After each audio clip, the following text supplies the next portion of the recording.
There are, I suppose, fundamental problems that affect the narrative around agriculture and climate change and the transition that we all know needs to happen. And the fundamental problems lie in the analysis that, first of all, farmers are considered enemies of the process of delivering upon our climate change obligations. And the second problem is the narrative that essentially all farmers are the same. So when we're talking about the beef sector, for example, we talk about the suckler herd in the same context as factory feedlots. To me, there is no comparison. Suckler farmers can play a hugely important and positive role, whereas factory feedlots, when it comes to environmental issues, play almost an entirely negative role.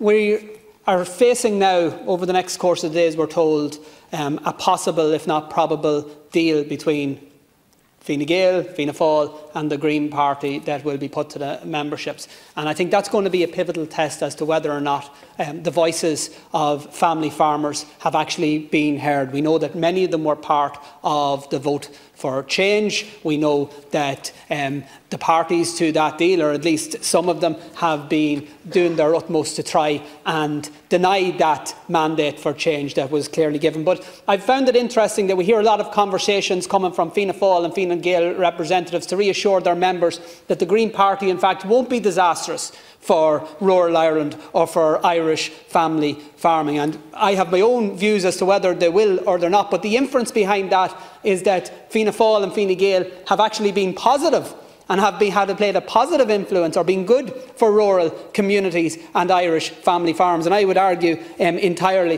that that is a false premise, that the parties in government over successive decades have actually seen the diminution of the Irish family farm network that in turn has had a negative impact on our rural communities. But one of the big tests that we'll see coming out of a programme for government, if it's agreed, will be the position regarding the Mercosur trade deal. You'll recall, Cathaoirleach, that this chamber voted by large majority to reject the Mercosur trade deal. The outgoing government refused to respect that mandate, the mandate that had been given to this House by the representatives of the people of this state. Nothing encapsulates the double standards around the discussions on climate change more than the Mercosur trade deal. To have a conversation that almost is instructing those suckler farmers with maybe 10 or 12 cattle that they have to reduce their output, while at the same time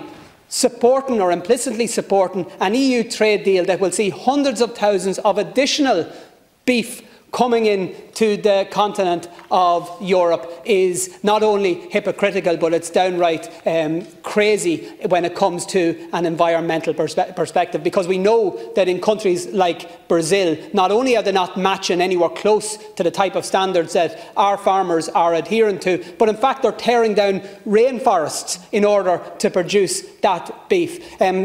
We know as well that there's big issues around the issue of forestry, and I support the notion of a sustainable forestry policy, and I think it can play a really important role in terms of our obligations in regard to climate action. But a good forestry policy should be good for communities. People should want to live beside a forest. It should be good for farmers. They should present opportunities for diversification. A good forestry policy should be good for the local economy. Local people should be able to find work, and it should be a driver of stimulating local domestic economies. And of course, a good forestry policy should be good for the environment.